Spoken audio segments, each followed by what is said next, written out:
네, 새로운 한 해 2025년도의 첫 주가 흘러가고 있습니다. 이제 새로운 기회와 도전이 열리고 있는 우리 크립토 시장이죠. 하지만 오늘의 코인과 함께 하신다면 좀 더 든든한 한 해가 그려질 것 같습니다. 저는 여러분들의 영원한 투자 동반자 진행의 아나운서 장하주입니다. 새해 첫 시작이 좋습니다. 그동안 조정분이 나오던 우리 시장이었죠. 하지만 비트코인 또 한 번 반등을 나와주면서 97K를 겨냥하고 있죠. 그럼 크립토 이슈 살펴보기 전에 간밤 미증시 분위기 먼저 살펴보도록 하겠습니다. 하루를 휴장하고 난 뒤 미증시 모두 하락으로 자리 잡았습니다. 하루를 휴장하고 난 뒤였죠. 이 간밤 실업수당 청구 건수가 8개월 만에 최저치를 기록했는데요. 이 3대 지수 모두 파란불을 켰습니다. 그동안 연말에 하락세를 보이던 미증시 계속해서 하방 압력을 높이고 있는데요.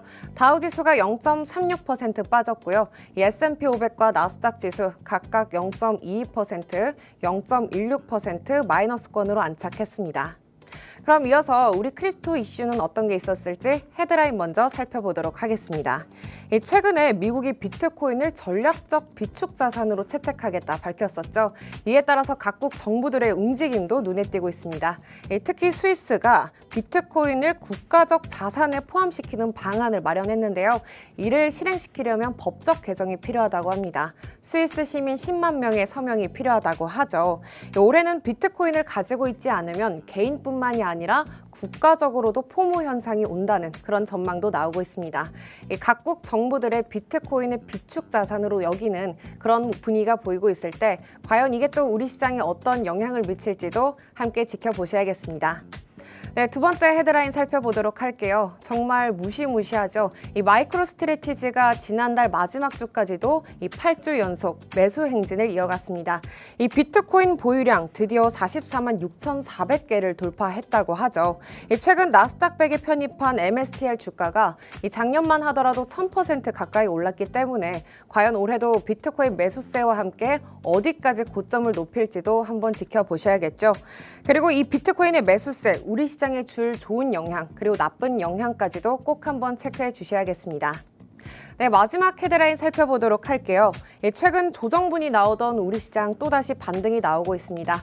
그중에서도 리플이 3일 동안 20% 넘는 급등세 보이기도 했죠. 일본의 금융그룹 SBI 홀딩스의 리플 추가 투자 소식이 전해지면서 리플이 또 한 번 탄력을 받았습니다. 리플뿐만이 아니죠. 이 스텔라루멘과 함께 동반 상승세를 그려내고 있습니다.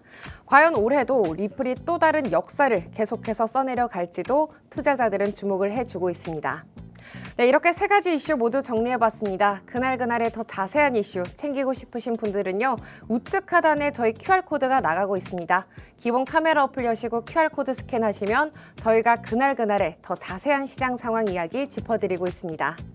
그럼 이어서 코인 시세 히트맵 통해서 바로 살펴보도록 하겠습니다. 연말까지만 해도 주춤했던 우리 시장이었죠. 산타 랠리는 없었지만 까치 랠리가 오고 있는 걸까요? 이 설날이 다가오면서 전체적으로 시장이 상승세를 보이고 있습니다. 특히 비트코인이 2.28% 플러스권에 안착해주면서 이 97K를 향해서 다시 가고 있고요. 이더리움도 지난달만 하더라도 ETF 순유입량 26억 달러를 돌파했다고 합니다. 사실 알트코인의 신호탄은 이더리움부터 시작이 되죠. 이더리움의 가격도 계속해서 체크해 주셔야겠고요. 이 솔라나도 현재 ETF 기대감에 계속해서 상승세를 보이고 있습니다. 오늘 24시간 기준으로 6.56% 플러스권에 안착해 줬습니다. 네, 이렇게 전체적인 시장 분위기 함께 짚어봤습니다. 최근 사실 우리 시장 변동성이 꽤나 심하죠. 하지만 여러분들은 이분이 계시더라면 참 듬직할 것 같습니다. 우리들의 영원한 코인계의 키다리 아저씨죠. 우리 퍼즈님과 함께하고 있습니다. 전문가님 안녕하세요. 네, 안녕하세요. 퍼즈입니다. 오늘은 굉장히 중요한 내용을 다룰 겁니다. 비트코인의 고점이 언제일지를 다룰 예정이니까 오늘 요 영상 집중해서 봐주시면 좋을 것 같고 오늘도 도움되는 자료 많이 가져왔으니까 매매 전략을 세우시는데 꼭 도움이 되었으면 좋겠습니다. 네, 퍼즈님 새해가 되니까 또 비트코인이 우리 기분 좋으라고 이렇게 올라주고 있는 걸까요? 시장이 저희 마음을 들었다 놨다 하고 있는데 어떻게 좀 계속해서 상승세를 보여줄까요? 설날 전까지? 잘 모르죠. 네, 잘 모르겠지만 근데 이제 장기적으로 보면 우상향할 거라는 건 사실 뭐 누구도 부정하기 쉽지 않지 않나. 네. 네, 객관적인 나와 있는 자료나 이런 걸 봤을 때는. 그래서 저는 크게 걱정하실 필요는 없다라고 생각하고 오히려 이번 조정이 그 워너마켓 기준으로는 고점 대비해서 한 10% 정도밖에 안 됐거든요. 네. 비트코인은. 네. 물론 알트코인은 더 많이 떨어졌지만 근데 알트코인이 더 많이 떨어질 거라는 거는 다들 알고 계셨잖아요. 그러니까 네. 본인의 선택인 거잖아요. 네. 비트코인이 덜 떨어지고 알트코인이 많이 떨어질 걸 알고 있었음에도 불구하고 알트코인을 선택하신 것이실 텐데 제가 이제 말씀드리고 싶은 건 뭐냐면 이런 조정에 흔들리면 앞으로 불장이 와도 무조건 수익을 가져갈 수 없습니다. 네. 네. 계속 고점에서 샀는데 뭐 10만 달러 넘어서 샀는데 아래에서 다시 팔았다가 다시 샀다가 지금 이러면서 시드가 녹고 계신 분들 계실 것 같은데 네. 그러니까 제가 뭐 손 들어보라고는 안 하겠지만 네. 계실 텐데 아직 사실 늦지는 않았어요. 근데 곧 있으면 늦어요. 네, 그래서 본인의 매매 전략이 맞는지에 대해서 한번 잘 생각을 해보시고 본인이 단타가 진짜 맞는지 아니면 네. 중장기로 가져가는 게 맞는지를 한번 잘 고민을 해보셔야 될 것 같습니다. 네, 계속해서 믿음을 주시면 좋을 것 같아요. 이게 들을수록 들어도 계속 오를 거다 해주면 좀 마음이 안정이 되거든요. 그러다 제가 갑자기 안 오를 거다라고 하면 그러면 안 되죠. 네, 그래서 잘 한번 고민해 보시면 좋을 것 같고 네. 오늘은 중요한 내용 중에 하나인 그러니까 사실 결과적으로 이거 두 개를 알면 되잖아요. 언제 고점이 올까? 네. 그다음에 두 번째는 어디까지 갈까?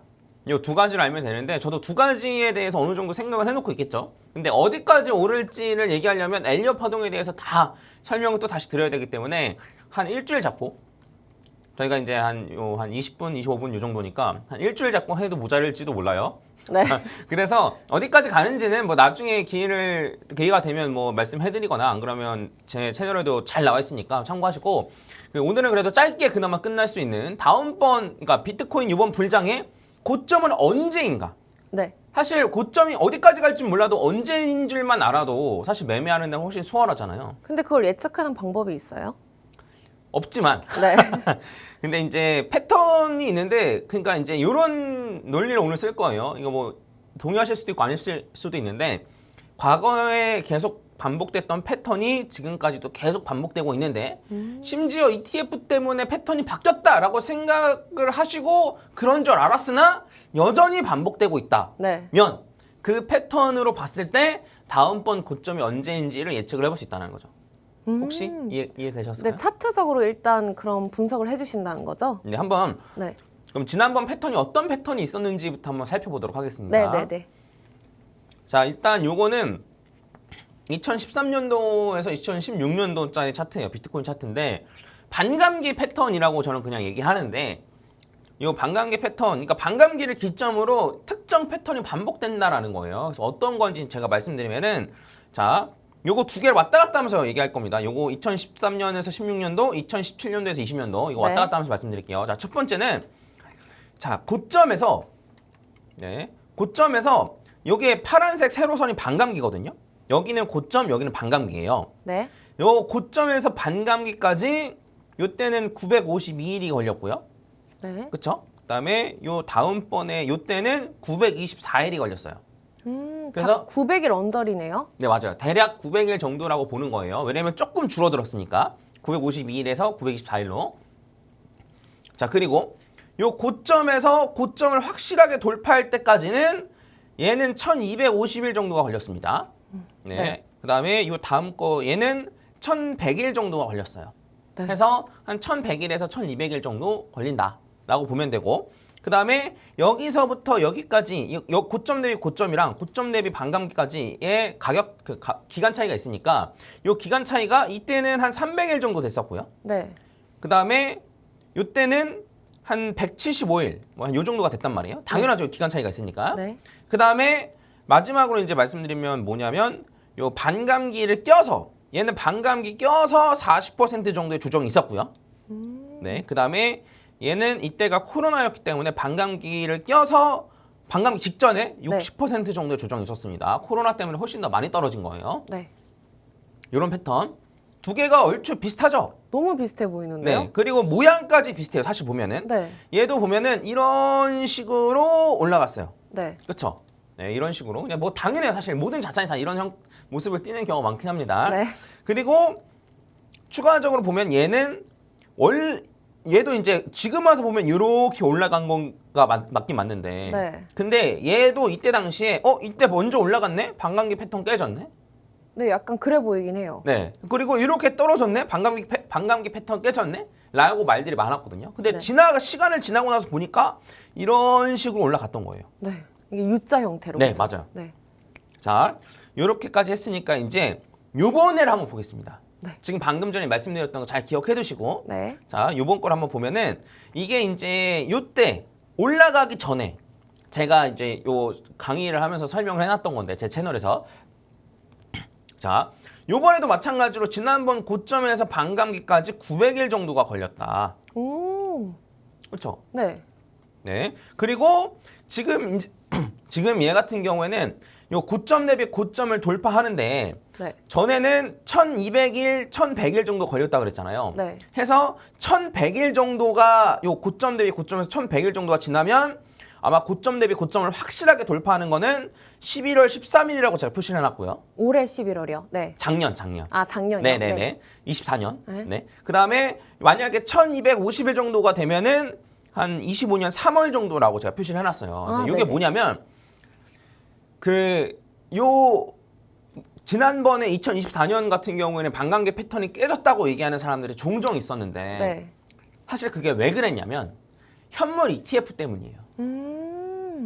자, 뭐냐면 네. 현물 ETF 승인이 이때 됐는데 현물 ETF에 대한 기대감, 현물 ETF에 대한 승인 때문에 너무나 빨리 올라간 거예요. 맞아요. 그랬었어요. 그래서 저도 그때 반감기 패턴이 깨졌다. ETF 때문에 이런 말 많이 들었었어요. 네, 저도 너무 그런 줄 알았어요. 빨리 올라가지고. 맞아요. 저도 그런 줄 알았어요. 불장이 빨리 시작됐다 이랬거든요. 아니에요. 아니었잖아요, 근데. 네. 저도 그렇게 생각했어요. 저는 네. 그래서 더 빨리 가나? 이런 식으로 생각을 했었었는데 실제로 보면 2023년, 2024년 해가지고 이렇게 빨리 올라가고 그 다음에 이렇게 떨어지다 보니까 지난번 패턴이랑 다른데라고 저도 생각을 했었고 네. 많은 분들이 그렇게 생각하셨는데 제가 반감기 패턴을 보니까 기간적으로 보면은 비트코인이 요때 혹은 요때 사이에서 고점을 재차 돌파해서 올라가면 지난번이랑 똑같은데 네. 라고 생각했던 거고 그 다음에 이렇게 U자형으로 가는 것도 지금 요렇게 가고 요렇게 가니까 패턴이 달라졌다고 생각하겠지만 기간적으로 보면 이렇게만 올라가면 똑같은데 그쵸. 라고 생각을 했던 거예요. 그래서 고점 대비 고점을 돌파하는 게 한 1100일 정도면은 한 11월 13일 정도고 1250일 정도면은 3월 24일 정도니까 이때 안에만 고점 대비 고점을 돌파하면 반감기 패턴은 그대로 유지다. 인 거고 그 다음에 실제로 요 반감기가 요때인데 반감기 껴서 어쨌든 33%의 조정이 있었거든요. 네. 그래서 반감기 껴서 조정이 있었던 거는 이미 똑같은 거 과거 패턴이랑. 그래서 요 안에만 올라가면은 지난번 반감기 패턴이랑 똑같고 네. 그 다음에 여러 가지 이슈들, 현물 ETF, 그 다음에 트럼프가 당선될 가능성이 높아진 요때만 해도 트럼프가 당선되지 않았어요. 네. 그런 것과 그 다음에 뭐 기관들이 들어오는 것, 그 다음에 국가단위 포무가 오는 것 여러 가지로 살펴봐도 이렇게 올라갈 가능성이 높고 이렇게만 올라가면 반감기 패턴은 그대로 유지다라고 얘기를 했고 실제로 어떻게 됐냐면 네. 실제로 이렇게 올라갔어요. 오, 똑같아졌네요. 네, 이렇게 올라갔습니다. 그리고 실제로 고점 대비 고점을 돌파한 날이 11월 4일이에요. 이건 주봉이라서 그렇긴 한데 제가 아까 전에 11일이라 그랬네요. 네네, 그때쯤에 체크해주세요. 올라갈 가능성이 높다고 말씀드렸는데 정확히 한 주 차이 나서 어쨌든 고점 대비 고점을 뚫고 올라갔습니다. 그래서 우리가 한번 살펴보면 반감기 패턴을 그대로 다 한번 얘기해보면 자 여기 요 고점에서 반감기까지 900일 정도 걸렸고 네. 그 다음에 요 고점 대비 고점 뚫고 올라간 게 한 1100일 정도 걸렸고 네. 그 다음에 반감기 껴서 조정이 33%가 나왔고 그 다음에 요 반감기에서 고점 돌파할 때 200일 정도 차이 나고 요게 차이 나니까 당연하게 네. 그리고 모양으로 봐도 요렇게 간다라고 볼 수 있잖아요. 진짜 어떻게 이렇게 복사 붙여넣기 한 것처럼 이렇게 똑같아요? 근데 이제 막상 우리는 틀렸다고 생각을 했었잖아요. 맞아요. 그래서 조그맣게 따져보면은 너무 빨리 오르네? 이번엔 다르겠지. 그리고 이거 말고도 그 전에도 그랬어요. 2017년 같은 경우에도 여기서 먼저 오르네? 다르겠지. 네. 여기서 코로나 때문에 떨어지네? 다르겠지. 저 때 일찍 올랐던 건 어떤 이슈였죠? 별다른 이슈는 아니었어요. 네. 별다른 큰 이슈는 아니었는데 이때 유독 좀 빨리 올라가긴 했었습니다. 그래서 다르겠지라고 생각을 하지만 나중에 결과적으로 지나고 보면은 패턴이 똑같다라는 거죠.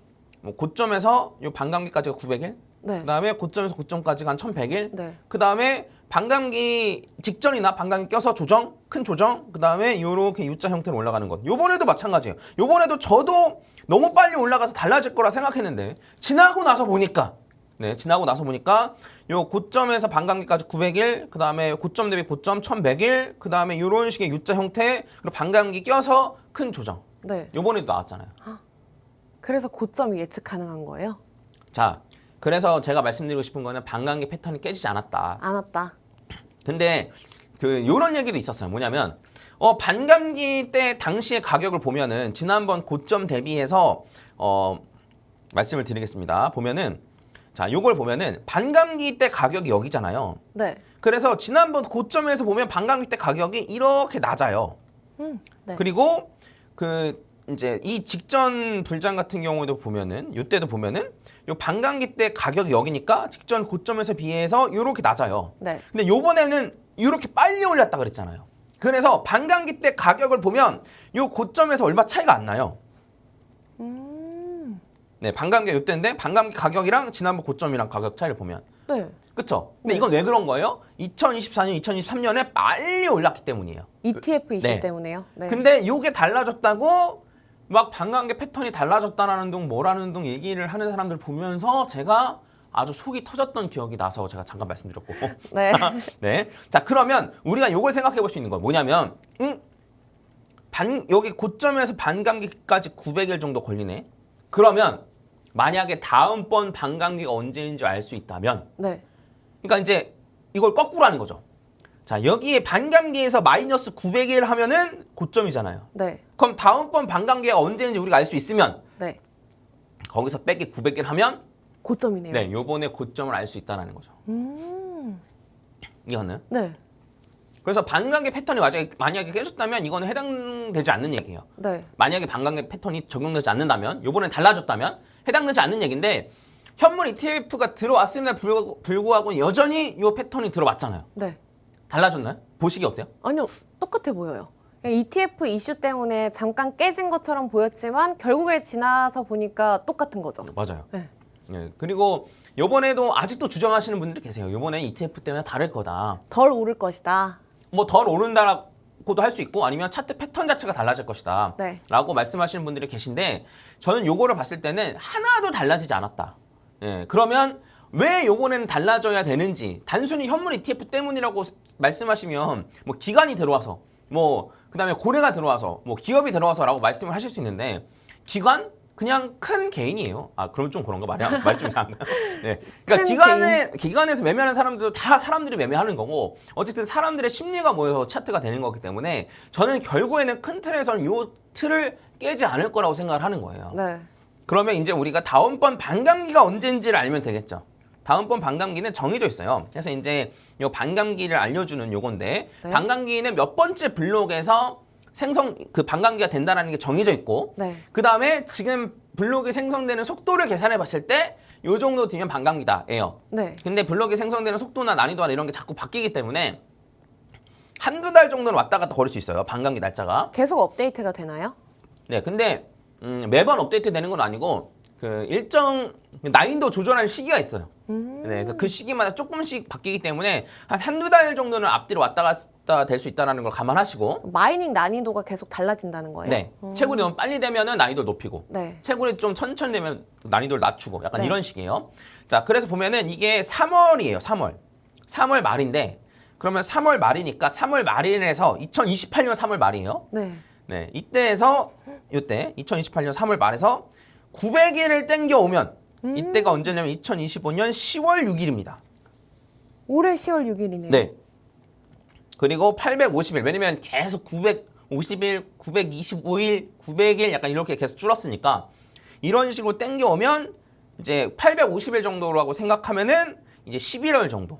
50일 차이 나니까 당연하겠죠. 그래서 물론 이 반감기의 시기가 왔다 갔다 거릴 수 있고 그다음에 이게 900일일지 925일일지 뭐 850일일지 알 수 없지만 정확한 건 알 수 없지만 대략적으로 900일 친다면, 전이다. 네, 대략적으로 친다면 올해 10월 정도에 혹은 11월 정도, 뭐 90, 11월. 네. 네, 어쨌든 올해 하반기에 비트 고점일 가능성이 굉장히 높다라고 볼 수 있는 거예요. 오, 그럼 지금도 들어가기에 너무 늦지 않은 시기겠네요. 아, 뭐 물론 그렇죠. 네. 가격은 어쨌든 계속 오를 가능성이 높은데, 근데 제가 말씀드리고 싶은 건 뭐냐면 일단은 알트 고점은 이때가 아닐 수도 있어요. 알트 불장은 조금 뒤에 오나요? 원래 비트가 고점을 찍고 난 다음에 오는데 네. 그 지난번 불장 같은 경우에는 그 10월 그 3월 그러니까 뭐라 그 요 한 비트가 고점 찍기 한 6개월 전에 알트 불장이었어요. 그러니까 요거는 조금 다른 얘기라서 나중에 네네. 뭐 기회가 되면 말씀드리고. 네. 그래서 알트 고점은 요때가 아닐 수도 있어요. 근데 비트 고점은 요때라는 거예요. 요 이해 가셨죠? 네. 저는 이게 맞게 진행될 확률이 굉장히 높습니다. 아니신 분들은 한번 본인의 논리를 한번 잘 펼쳐보세요. 저는 제 논리를 펼쳐서 결국은 이렇게 갔잖아요. 저는 증명을 했고, 이렇게 다른 의견을 가지신 분들은 한번 잘 증명을 해보시면 좋지 않을까 싶어요. 그럼 9개월 뒤에 비트코인 고점이라면 지금이 아직 많이 남은 것 같아가지고 이 씨드를 모조리 다 넣으면 그런 말은 위험해요. 네, 절대 안 됩니다, 여러분. 네, 여러분 네. 절대 안 돼요. 네. 그래서 이제 제가 이제 말씀을 드리는 건 뭐냐면, 그래서 지금 차트에 대입해서 그려보면 이렇다는 거예요. 2025년 10월 정도까지 하면 비트코인이 25만 달러까지. 이것도 제가 논리가 다 있겠지만 지금 설명하기 너무 시간이 짧기 때문에 어쩔 수 없어서 네. 이렇게 갈 가능성이 높다. 근데 이렇게 일자로 그렸지만 이렇게 일자로 갈까요? 아, 조정이 나오면서 갈 수도 있죠. 뭐 이런 식으로 가든가 아니면은 뭐 이런 식으로 가든가 아니면은 진짜 지난번처럼 쌍봉 그린답시고 요렇게 갈 가능성도 있죠. 어떻게 갈지는 알 수 없다는 거예요. 근데 고점인 시기, 고점인 가격대는 어느 정도 우리가 확인해 볼 수가 있다. 그리고 25만 달러면 거의 4억입니다. 네, 그래서 이제 그 정도까지 올라간다라고 저는 생각하고 있고, 물론 관점이 바뀌면 말씀드리겠지만, 해서 비트의 고점이 이때 타이밍이니까 이때 타이밍에 맞춰서 웬만하면 매도를 한번 생각을 해보시는 것도 괜찮을 것 같고, 요거에 좀 맞춰가지고 좀 매매 전략을 세우시는 게 어떨까라고 생각을 합니다. 그래서 그리고 이제 제가 하나 추가로 더 말씀드리고 싶은 거는 반감기 패턴이 깨졌다 그랬어요, 안 깨졌다 그랬어요? 아직 안 깨졌어요. 그럼 요 이후에 조정도 당연히 오는 거예요. 아, 또 하락장이 오는군요. 네. 물론 요번에는 트럼프가 됐고 네. 비트코인 현물 ETF가 됐기 때문에 뭐 기간 조정, 그러니까 이제 이렇게 떨어지는 게 옆으로 횡보하면서 조정을 받지 않겠느냐 이런 얘기도 있긴 한데, 자, 조정받을 가능성도 있고 아닐 가능성도 있어. 그럼 우리는 어쨌든 조정이 대비해야 돼요. 조정받지 않을 가능성이 90%라도 조정올 가능성이 10%라도 네. 어쨌든 10%라도 있으면 우리는 대비를 해야 돼요. 그래서 이런 걸 좀 염두에 두시고 무조건 올라가, 무조건 그냥 가라고 생각하지 마시고 요걸 좀 염두에 두셨으면 좋겠고, 아마 요 하락장을 야기할 이슈가 뭘지는 네. 아마 그때 가봐야 좀 알 수 있지 않을까라고 생각합니다. 그래서 오늘 잘 제가 정리해드렸으니까 참고하셔가지고 매매 전략을 잘 짜시면 좋을 것 같습니다. 네, 오늘 퍼즈님께서 참 중요한 이야기를 많이 짚어주셨습니다. 이 지난번 반감기 패턴, 그리고 이 반감기 패턴을 활용한 이 불장의 사이클까지 예측을 해주셨는데요. 아마 다음번 비트코인의 고점은 올해 10월 정도 될 예정이다라고 말씀을 해주셨죠. 그래도 사실 알면서도 당하는 장이라고 하죠. 하지만 여러분들은 오늘의 코인, 그리고 우리 퍼즈님과 함께라면 좀 더 든든한 투자 생활이 될 것 같습니다. 아쉽게도 저희가 준비한 시간은 여기까지입니다. 여러분 아마 새해 처음 맞이하시는 주말이 되겠죠. 이번 주말 동안 정말 푹 쉬시고 저희는 다음 주에 또 이 시간에 찾아뵙도록 하겠습니다. 저희는 더 알찬 소식 들고 찾아오도록 하겠습니다. 아울러 본 방송에서 제공되는 정보는 투자 판단을 위한 제안일 뿐 해당 종목의 가치, 상승과 하락은 보장하지 않는다는 점 참고 부탁드립니다. 오늘의 코인 시청해주신 여러분 오늘도 고맙습니다. 여러분 오늘도 다 같이 성투하세요.